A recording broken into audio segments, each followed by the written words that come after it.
What's going on? You're listening to the Waffletop podcast. I got Paolo, the biggest talker.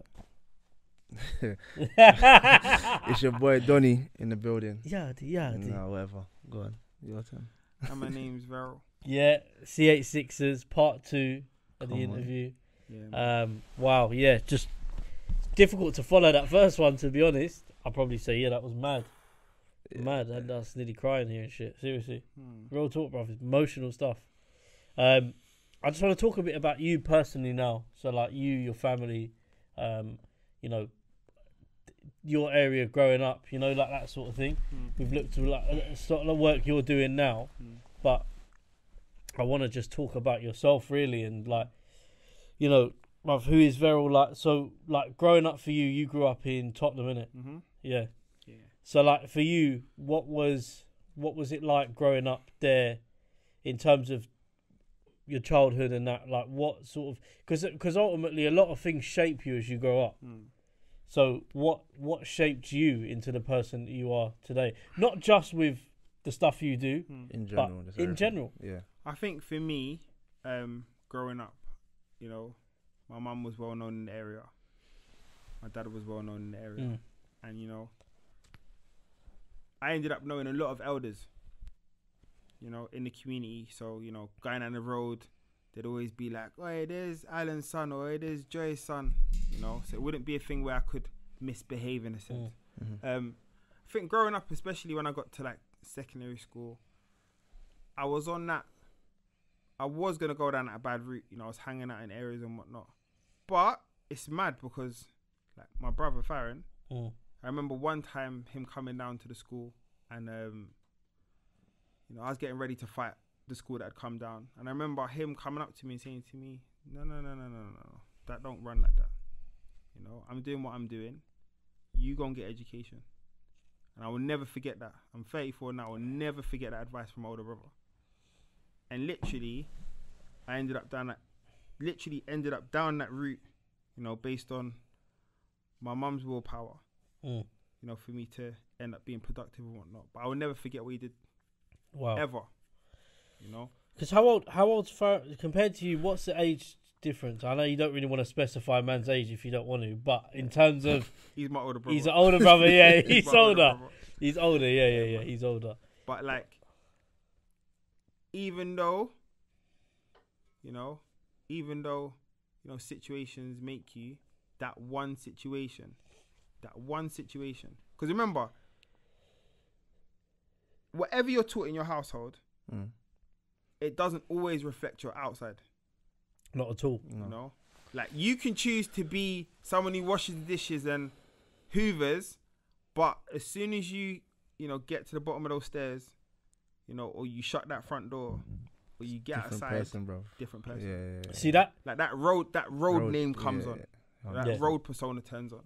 It's true. Do you think, as well, when you hear people say, you know, parents, like when you hear about if a crime happens or somebody gets thrown and chucked in the bin or whatever, and then they're like, oh, your parents need to be teaching you better. I think that's the worst thing people say. Because you know what? It's at the end of the day, it literally is a situation where, like, all right, this is what I will say, and this is the only way I can put it. You know that feeling where when you go in a shop and you steal something, and you get that feeling and your conscience kicks in, and you hear that little voice that says to you, you shouldn't be doing that. Yeah. Okay? That is your mum or your grandma or your uncle. They're talking to you. That conscious, that voice you're hearing is what you've been brought up with. Okay? So the more you compress your conscience to not listen to those things that you're being told that you know is wrong based on how you've been brought up, that's when, you know, your stealing then turns into other offences. Yeah. And I think, especially when these things happen and these kids are out there doing what they're doing, or even adults out there doing what they're doing, it is a situation where you have been through a process and you've been starving your conscience. You haven't been listening to it. You know? So fundamentally, your parents are with you when you're doing these things because your conscience is telling you that what you're doing is wrong. 100%. Yeah? But the more you starve it, is the more you're not listening to that parent voice inside you. So fundamentally, it's not down to the parent. It's down to you starving your conscience continuously. And that's what it boils down to. That you haven't learned the art to listen to your conscience, because your conscience automatically comes back as soon as you start standing in front of that judge or you've been caught by the police. Kind of break You down. then know, rah, I did wrong. And then your conscience physically comes because your mum turns up in that courtroom and she's now crying for your ass, and you knew you should listen to your conscience back in the day. You start backtracking, your life starts flashing. That's what that is, fam. So when you see the media and you see all these people that want to be internet warriors and say, my kid will never do that. Bro, I got a 3-year-old. Yeah. I don't know what he's going to do, but I can try my best to instill that conscience so deep in him that he won't feel to do that when he's older. And he'll see his dad so successful in whatever he's doing that he'll be like, do you know what? Let me follow my dad. Or give him a legacy. Because you know what, bro? I'll be honest with you lot, yeah? It's one of them things where me passing away and hitting a 9-to-5 and having money and whatnot, that's not really shoes for my kids to fill. Me leaving a legacy and doing something on the road productively, that's legacy. Because you know what? When my kids are growing up in my area and they are seen, that would be like, that's Verrall's kids. You know, and that is what will support their conscience when they're out in the field and they're doing whatever they're doing on their day to day. Because that's what stopped me from doing certain things, because that mechanism of consciousness and legacy was so big that there was no chance to be anywhere I wasn't supposed to be. I remember my first time bunking off school, I got into a bus with someone that knows my mum. Yeah. And that's facts. You can't do anything. If your legacy is big and you're trying to do something productively, and it's not about a 9-to-5 and it's not about income and whatnot, and you're trying to grassroots help people, you end up building this massive cage around people that are coming around you or people that know you that almost bulletproofs them through life. It's that simple, fam. I think, yeah, I agree with you there with the leaving a legacy kind of thing. I think, and I'll let you speak in a minute, but go on. I think that's what I'm trying to do now, myself, personally. You know, I always, in what I was doing at different points in my life, whether it be football or, you know, getting in good positions there and being told I couldn't do it, I got to decent positions at that age, and for me, that at that point, that was essentially, I've you know, move on, and you know, you kind of look at other things, and I don't know. I'm the kind of person, if you tell me I can't do something, I'll do it. Yeah. I'll do it, and there's nothing that can stop me. Like, for example, it sounds mad stupid, yeah, but we went on holiday, me and Fiona. Yeah, I swear to God, I'm in the airport. She's like, like you're gonna, yeah, till I was acting like a bit of a clown, yeah, just happy going on holiday, blah blah blah. Bruv, she goes to me, you won't walk through the airport with your shorts pulled up here like that, the hat down there. I said, watch me. I didn't care, bro. Man, walk through Heathrow like that. I said, what? I'm never gonna see these people again. Yeah. And the thing for me is, yeah, I used to, when I was younger, I used to worry about what people thought of me. Don't. No. Now, see, now, I swear, you'll know this, and you'll know from the way I talk anyway. I don't care what you think of me. I'm going to do this, I'm going to do that, and if you're not with me, I'll fuck you, innit? No, but that's where I am, and I don't take bullshit, and I'm just one of them people. And I think I'm like that because of the childhood I had. I wasn't always this confident. In school, I wasn't always this loud. You know, I was the opposite. I was not confident. I was quiet. You know, and it's really funny actually, because there are a lot of people previously from my school who used to try and violate. Yeah, it switches, bro. Now I see them. Yeah. Wow. It's weird. It's different. It's weird. Over switches. It's weird. It's different. It's so weird. Like, listen. It's one of them things, yeah, where you literally have to sit back and say to yourself, what is going on? When you start bucking people that you were at school with, you're like, bro, it's mad. What? Bro.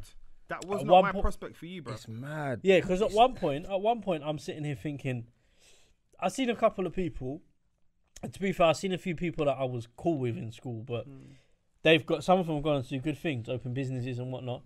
I've seen other people, and I'm like, bruv, was I really intimidated by you? And not just, when you say intimidation, it's not just physical intimidation, it's the personality. And I'm thinking, was I really intimidated by you? Now I look at you and I just think you're a dickhead. Like, and then that doesn't mean physically or to do with strength and who can beat who up. You know, a lot of things in school was about personality. Whose personality was bigger than the other? Yeah. But you know, it's mad. It's almost like I put things into analogies. Yeah. So for me, it's like we all got to run this race, and there's an element of, you know, you can run the race really fast and get known for certain things and like bad stuff sometimes, or you know, money sometimes, and it's a situation where you can almost start to run out of momentum because you're so overconfident, you know. So for me, like getting to the age I'm at now, and you know, having a steady momentum going through life and always being okay going through life, it's one of them things where I'm saying to myself now, right, cool, because everyone who's been fast paced is now slowing down. Do you know? Yeah. Do you know what is a really good point? I'll let you speak in a minute. Go on. Because, bruv, I don't know what he's going to say today. He's very quiet, bro. No, go on. Canelo. Boxer Canelo. Yeah. Obviously, just won his fight, blah, blah, blah. He done an interview not long ago. I can't remember if I was watching it with Mike Tyson. Basically, they asked him about a fight he had when he was 23, and it was against Mayweather. It's the only fight he's lost. He was 23 when he fought Mayweather. And they asked him, do you regret it? He goes, of course I was sad. But he said, if I'd have won that fight, I wouldn't be in the position I'm in now. Exactly. He said, I would have had a lot of money, I would have had a lot of fame, and at 23, I would not know how to deal with it. Yeah, it would have been another Tyson incident. That's true, you know. That's a valid Mad, point. innit? It would have been another Tyson incident. It would have been the guy from Home Alone incident. Yeah. When things happen too fast and your mindset's not ready, Yeah. you will fuck up. Yeah. It's that simple. Yeah, no, it's true. Unless you're a man that's like Rashford, yeah, where his mind is on point and he knows what he's doing. Yeah. That's true. But that's you of course, That's you true. get people like that, and not everyone's Selected like that. though. Not Yeah, everyone. not Select few, everyone's bro. like At that. his But age there as well. isn't. But the thing is, there isn't anything wrong with not, because like that's one thing I think is important to highlight. Rashford's done some amazing work. Bruv, he's a G. Yeah. He's a G. But what people need to remember is like you said, you're running your own race. So just because Rashford's done this at 20 something, don't feel like, oh, now you're pressured to, because that's what we have as well in society, is because of how successful you are, I should measure my success by what you're doing. No. But do you know what?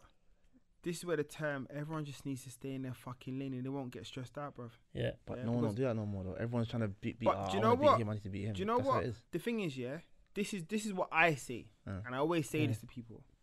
There's nothing wrong with wanting to be like someone else, okay? But what you've got to work out is, yeah, if you've got 100 man in front of you that you and you say, right, their thing's bad or whatever, if you take 1% from each of those 100 people, that makes you 100% better, because you've got a collective of different people's characters. Yeah. So trying to be like my man, you're also taking on these flaws. Trying to be like my man, you're also taking on these finance risk. But if you say to yourself, you kick back and say to yourself, right, you know what? I like how my man flexes with that, you know. I like how my man does his work with that. I like how that man's got that job and that stable income. 1%, bruv. Build yourself on 1%. It will make you a better person. If you take 1% of someone's empathy, if you take 1% of someone's love that they put into their family, if you take 1% of someone who has their own business, if you take someone else who in your sector that has their podcast, 1%, and you start building yourself up of all these different beings, you're sick, fam. Do you know what? It's a good point you mentioned that, because I remember, obviously, you know, we watch a lot, or we interact with a lot of podcasts because of the podcast. Yeah. You know, so it's quite a nice community of like different things of where people are doing it. Yeah, but 100. some podcasts, and like again, I'm not slagging people off. Yeah. But I feel like they're trying to almost do too much because that podcast is doing that. Doesn't necessarily, and they're worried about because your podcast has got like people. Okay, for example, people compare themselves, and I've heard it before. Halfcast, Chucky Online. Right. Yeah. Now, Chucky Online, is on another level in terms of what he's doing. Immense. But he's built that platform over time. That hasn't just happened overnight. Yeah. You know, that didn't start from when he started recording. That started from when he used to be doing garage back in the day, because that's what he was known as. And then obviously going into the podcast. And that's the thing. People don't follow people's evolution anymore. It's based on what the final outcome of the evolution is. Yeah. Like, for example, no one's trying to go back and graft with the garage scene and try to get to that level. They just want the What's last part. now, yeah, exactly. Yeah, they want a podcast. Exactly. Or you look at another YouTube guy like Chunks, for example. Yeah. In his interviews he Real was bad doing... man again. Huh? Yeah. Real bad man Yeah. again. Yeah. He spoke about... And his interview was with Poet, Vooj, Philly and him. And he was talking about how he was sitting on 30k subscribers on YouTube, still working in Odeon Cinema in Wembley. People think, and he said this, but no one will ever want to get that Odeon job though. No, but you know, it's like I feel like on a podcast when they think, oh, make YouTube videos. Once I make one video, I'm rich. It don't work like that. Do you know how many times Free you've been shots- asked that? I free swear shots- to free God. shots Bro, of I got a tequila. YouTube video as well, yeah. Yeah. You got... I've Oh, got yeah. a YouTube channel, yeah. Yeah. Do you know, I started my YouTube channel the beginning of lockdown. Do you know one video sitting in my shed, bruv? 22,000 views, you know? Of me talking about bikes in my shed. And that's what I'm saying. But then you're still doing other things as well, right? Yeah. You're not stopping. You're still grinding. Nah, but if people you don't think like that. This is the thing. If you don't, this is what I'm saying. Yeah. I could have limited myself and said, right, I want to be like this YouTuber, Yeah. and not like all I was doing was every little notification I got that YouTuber was up, I'd be like, right, okay, he's done that, he's done this, but the homeless movement wouldn't have happened. You know, True. the way I'm living wouldn't have happened because there was no growth, because I wasn't allowing my growth, because it was taken up by what I thought I needed to be like. And that's the thing. If you leave yourself to a point where you don't have to like look at something and try to be like something, there's no space for God to make his moves, man, because you're literally checkmating yourself all the time by trying to follow someone. So it don't make no sense. Yeah. You do your own thing. Like 3 shots of tequila. They weren't big straight away. It took, how many years they took the video? 200, I think they're 280 episodes in, and when I spoke to Maddest thing. Dan, he said there's a certain point, bearing in mind, you work out, I'm sure I don't need to explain to viewers, but work out 280 episodes, bruv, they probably had other stuff going on. More than likely, that's a couple of years of footage 100. from Bro, 2017 to Once a week, 2021. easy. Yeah. Yeah, So mad, you're bro. It's for years, you know. ultimately you're looking at probably the 170th episode in before they actually went. But no one ain't 170 thinking that. episodes. No one ain't thinking that though. But the problem is, and I read something online before, and it's like, so with us, what relates to us is a podcast, for example. Where you realise if you carry on doing a podcast and you won't stop, is there's a mark and it's 20 episodes, and if you get to that 20 episodes and you just sack it off, or you carry on, if you carry on, you won't stop. That's the theory. Again, I'm just speaking. I mean, it's working for us. But that's the thing, you know. It's just like podcasts are literally like, you know, you jump in your car, you put on Capital Extra, or you put on LBC. They all have their different genres. And I think if you're trying to be like something else, obviously your viewers are gonna look at it and say, "Oh, this reminds me of blah blah blah." But if you don't have that own environment and that ownership of what you're doing, you know, that's where it gets spun. And I think it's spun in all areas. You know, if you try to follow someone, you're just gonna mash up. That's the thing, because a lot of people said to me, like, and Donovan, and obviously at the time when we started it, Femi and Nathan were doing it as well. But obviously now me and Donovan have been doing it on our own for a long time. A lot of people say to us, like, so, you know, what's your podcast? Is it a sports podcast, or is it a movies podcast, or is it a gaming podcast? I think you shouldn't. No. So this is what I'm saying to you. Everything. And they said, how do you cover everything? And I said, well, problem is, if I limit it to a sports podcast, I'm limited to an audience who only follows sport. Specifically, if I talk about football, I'm only talking to an audience that listens to football. If I talk about fashion, I'm only limited to an audience who actually cares that much about fashion. They're going to sit in their car for an hour and listen to a podcast about fashion. Exactly. Or if it's movies, a lot of people I know don't really like watching TV, but some people binge watch TV. And that genre will be based on, that genre technically for your podcast will be based on you seeing another podcast. and say to yourself, right, I want to be like Arsenal TV. Yeah. That's exactly. all it is. It's true. Yeah. You know, No, we do everything, man. If you have a Cover everything. podcast that's already established itself in terms of being this type of genre, it's because you pre something. Why you feel like you want it to be there. Do you know what's mad? I was at work and there's, I won't say who, but there's a company that I have to deal with through my job, and I'm talking to a guy from this company. And we always throw a bit of banter to each other at work and give each other a stick. But he's talking to me and he's like, bruv, like, so some of your videos, I was watching them on YouTube and some of them have got a couple of hundred. Some of them have got like, 2 of them have got like 7,800 views. 7,000 or 8,000 views. He's like, you know, and then he kind of like said to me, like, it was a bit, I laughed, like, I just found it funny because it doesn't offend me, but he was like, oh, take your views, just stick to making your videos of a couple of hundred views. So I said to him, yeah, no worries, mate, sweet. And I laughed about it. And I you know, he could have been joking or whatnot, but I've heard that of people before on a serious level. Now, but you know what I'd say to them? Yeah.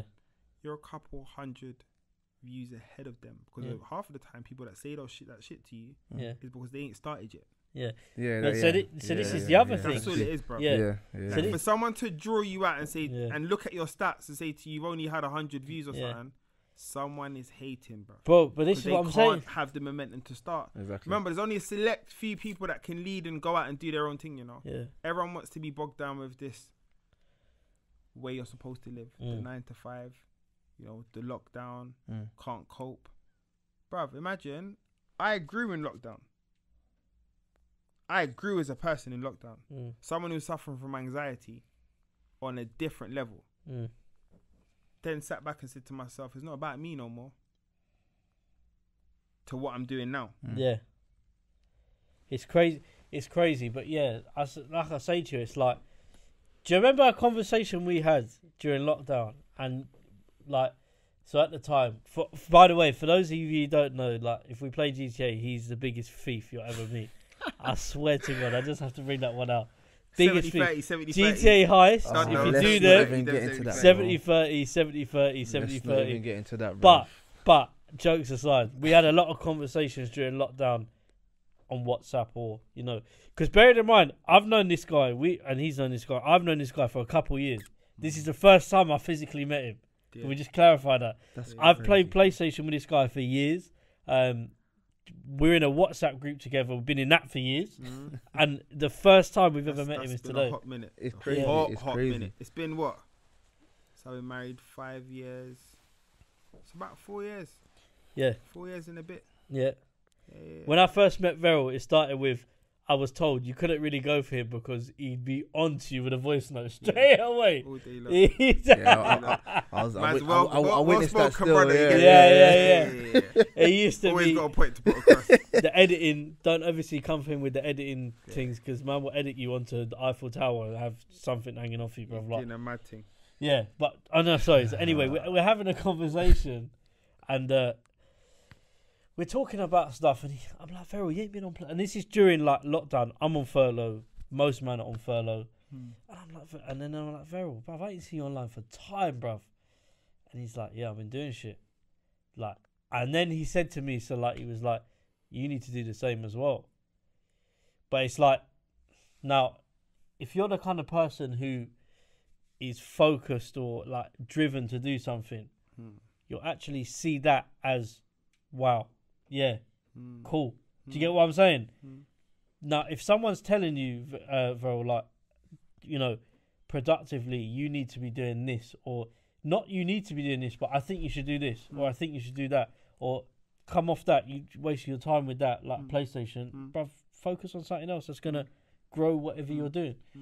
You can't be offended by that. I think it takes a certain caliber of people to not get offended by that. Do you know what? It's funny you say that, yeah, because I was telling everyone to do it. Yeah. You know what happened? Everyone's fucked now. Yeah? Because you got to imagine, this is the first time in history for a long time that everywhere's been on lockdown. Yeah. So that was a chance for people to take online courses. That was a chance for some people to even complete degrees. Yeah. I learned to edit in that time. Exactly. Bro, some people learn their skill sets in that time, innit, Fiona? And the thing is, it's one of them things where you had all that time, and when lockdown lifts properly and we're back to normal, you're gonna be fucking pissed off that you didn't do something with yourself, because you're gonna be back to that dead ass job with that dead ass manager you don't like. You're gonna be back to doing a whole lot of things you didn't want to do when you could have gone and done a nail course or gone and done a hair and beauty course online and whatnot, and practiced on people who were in lockdown that needed help, because you don't have to go back to that. People don't want to grow no more, because once you get a contract and you're doing your 9 to 5, you know, you get used to that. And the thing is that we had this time to sit back and reflect on what we were doing with ourselves and find our self-worth again and not have to run around. Remember, this is the most important thing. You can't buy your mind back, yeah? Just like you buy an iPhone and stuff, you can buy insurance and get it fixed all the time. If you're not looking after up here, it's not replaceable by any bubble monkey insurance company or whatever. You can't get it replaced. So you have to condition this to work all the time.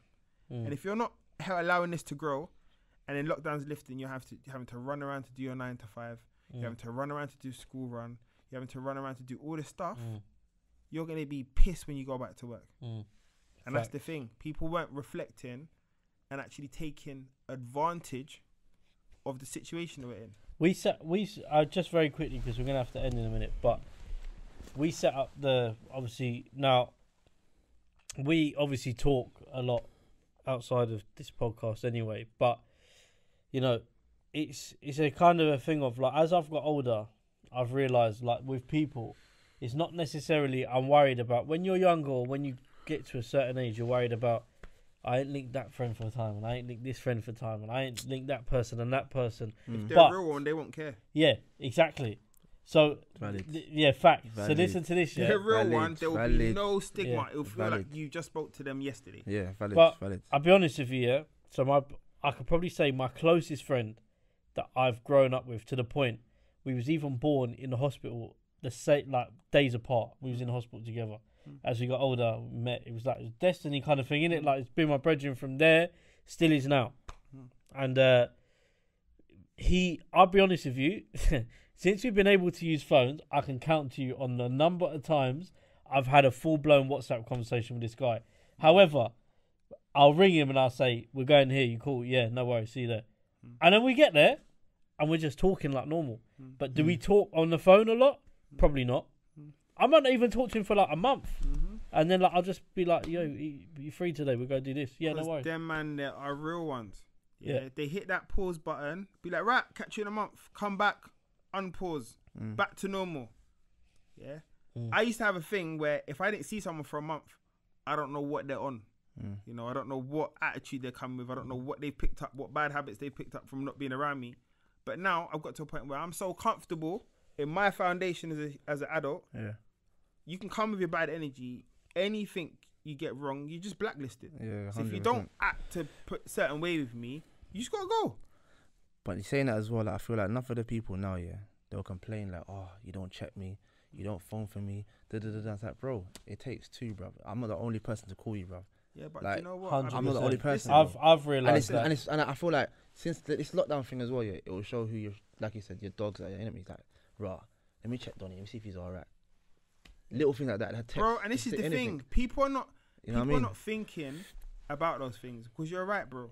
Yeah, like, I remember when lockdown was first hitting. I remember when shops weren't shut. I was going through my phone book, calling my uncles, aunties, my grandmas and whatnot, and saying, right, what do you need? Doing my rounds. This how this, even before, like, where I work in the school, there were some families I knew that couldn't go out because they were in lockdown. I was going shops for them and dropping off food to them. Yeah. And, you know, it's a situation where I'm glad it happened. I'm glad everything was put on pause. I'm glad that I was able to see people for what they really are. Yeah. I was glad that I was able to reset. I had time to reset. I didn't have to run for school run. I didn't have to go and do my 9 to 5 job. I didn't have to go and pay my bills in a certain way. I didn't have to do nothing. My P's went up because I weren't spending as much. Let me just say something now, because I don't give a fuck. Yeah, we got rid of a pagan during lockdown, though. You know. Okay. Yeah. Bro, 100. that's what I'm saying to It was you. budget. Yeah, Rewind. that one was a bit mad still. 'Cause obviously, you lot know the person better than me in it, whichever situation. So me seeing that, I'm like, raw. Like, Listen, and I do scratched you know my head. what? I'm not gonna lie to Do you. you know I was what? Do you know confused. what it is? Yeah, and I'll be honest with you. I don't have a problem saying this for them to. If they happen to watch this, that's fine. You know, for me, I just can't be associated with people in general, like anyone that views something so differently to me that it's wrong. I can't. I've learned. I'm not sitting there. Why should I accept that? Show me your friends, tell you who you are, and that ain't something I can run with, bro. And you see me, yeah, like, especially with this whole homeless thing as well. I always stand up for the most vulnerable person with things. And if I think something is hella wrong, like if you said to me, Donny, the jokes you run with me, on a side note, you spoke to me, said to me, like, V, I don't really feel comfortable with it. Yeah. Bruv, I will take the G check. Because it cannot be a situation where you're in a room and you're belittling someone or making someone feel a certain way just for your own gratification. Because that is dead, fam. Yeah. And as human beings, we can't be giving off that energy, bruv. It's that simple. Bro, I had that conversation with you before. Not specifically about you, but we've had that conversation many times. We all have at that point in general. And, you know, it's good. If the way I look at it is, if you're not someone who can take criticism, or if you look at everything as you're coming for me, why are you coming for me? Everything, you know, I've got to a point in my life where I don't care about what people think of me. And ultimately as well, I'm just who I am, and you know, and the thing is, it is what it is. It is what it is, man. But I think it's a good one to end the episode on today. If you got a pagan, drop them out. Drop them out. That's what about. Dash them in the bin. Call recycling. Because you know what? Do you know what? I can't remember who said it. Yeah, but if you've got, who was it? I think it was Gel. I think it was Getz. He said that if you've got a plan, a 10-year plan, and you've got people around you that are drawing you out, that 10-year plan is not 10 years no more. Someone's drawing you out and made you get a charge to go jail. That's now extended to 12 years. Someone's drawing you out and something else has happened. You've taken your energy into all these different things. The plan that you have for yourself is now shattered because you're following all these other things and people pulling you along. If you just stay on that narrow road and just glide through, do you, bro? Just do you. Once you do you, if anyone's not on that path with you and they're gonna pull you that way, fuck off, bruv. Yeah. You know why they do it? Because they can see you cutting through and they want to cut through as well. But your train shouldn't be stopping.